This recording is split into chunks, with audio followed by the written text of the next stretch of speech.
Good morning, this is the Paradise Unicorn Priestess bringing you day 45 of A Course in Miracles, the Yin translation where we use female words. If you're starting at the new year, happy Valentine's Day, it's February 14th.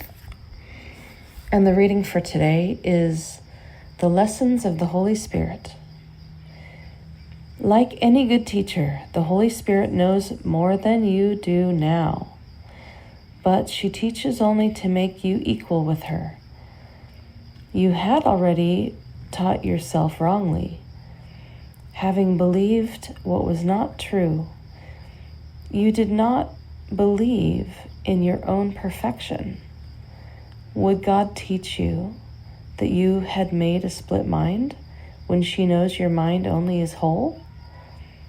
What God does know is that her communication channels are not open to her, so that she cannot impart her joy and know that her children are wholly joyous. Giving her joy is an ongoing process, not in time, but in eternity. God's extending outward, though not her completeness, is blocked when the childship does not communicate with her as one. So she thought, my children sleep and must be awakened. How can you wake children in a more kindly way than by a gentle voice that will not frighten them, but will merely remind them that the night is over and the light is come? You do not inform them that the nightmares that frightened them so badly are not real, because children believe in magic. You merely reassure them that they are safe now. Then you train them to recognize the difference between sleeping and waking, so they will understand they need not be afraid of dreams. So when bad dreams come, they will themselves call on the light to dispel them. A wise teacher teaches through approach, not avoidance. She does not emphasize what you must avoid to escape from harm, but what you need to learn to have joy. Consider the fear and confusion a child would experience if she were told, "Do not do this because it will hurt you and make you unsafe. But if you do that instead, you will escape from harm and be safe, and then you will not be afraid." It is surely better to only use 3 words. Do only that. This simple statement is perfectly clear, easily understood, and very easily remembered.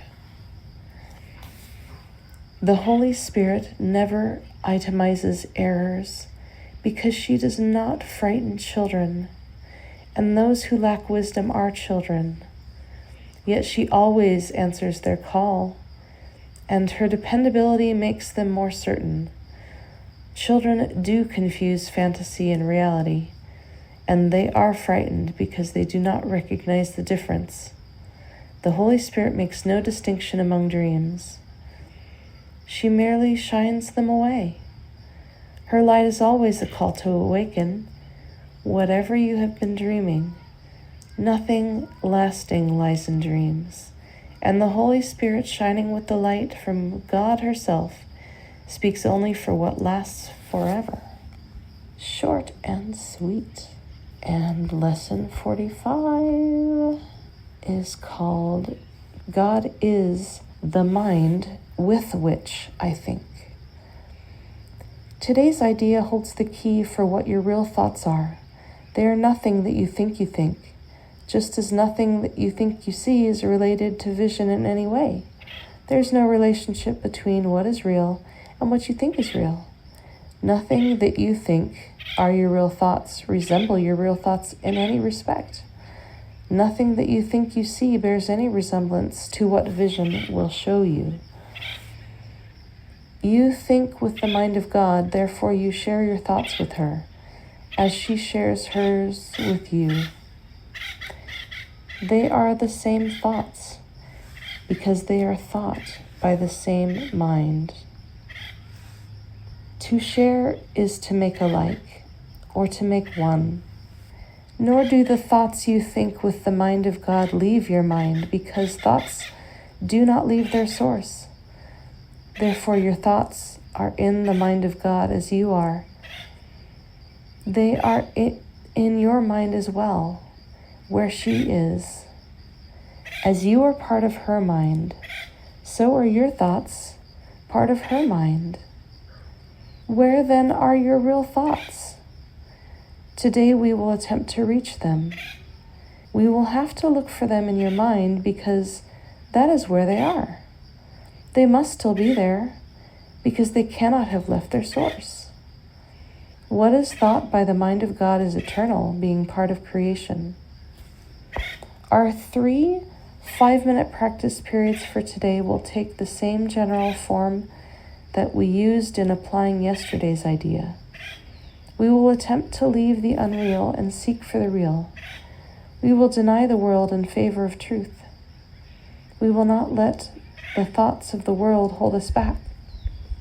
We will not let the beliefs of the world tell us that what God would have us do is impossible. Instead, we will try to recognize that only what God would have us do is possible. We will also try to understand that only what God would have us do is what we want to do. And we will also try to remember that we cannot fail in doing what she would have us do. There is every reason to feel confident that we will succeed today. It is the will of God. Begin the exercises for today by repeating the idea to yourself, closing your eyes as you do. Then spend a fairly short period in thinking a few relevant thoughts of your own, keeping the idea in mind. After you have added some 4 or 5 thoughts of your own to the idea, repeat it again and tell yourself gently, "My real thoughts are in my mind. I would like to find them." Then try to go past all the unreal thoughts that cover the truth in your mind and reach to the eternal. Under all the senseless thoughts and mad ideas with which you have cluttered up your mind are the thoughts that you thought with God in the beginning. They are there in your mind now, completely unchanged. They will always be in your mind exactly as they always were. Everything you have thought since then will change, but the foundation on which it rests is wholly changeless. It is this foundation toward which the exercises for today are directed. Here is your mind joined with the mind of God. Here are your thoughts one with hers. For this kind of practice, only one thing is necessary. Approach it as you would an altar dedicated to heaven, to God the Mother, and to God the Child. For such is the place you are trying to reach. You will probably be unable as yet to realize how high you are trying to go. Yet even with the little understanding you have already gained, you should be able to remind yourself that this is no idle game, but an exercise in holiness and an attempt to reach the realm of heaven. In the shorter exercise periods for today, try to remember how important it is to you to understand the holiness of the mind that thinks with God. Take a minute or two as you repeat the idea throughout the day to appreciate your mind's holiness. Stand aside, however briefly, from all thoughts that are unworthy of her, whose host you are, and thank her for the thoughts she is thinking with you.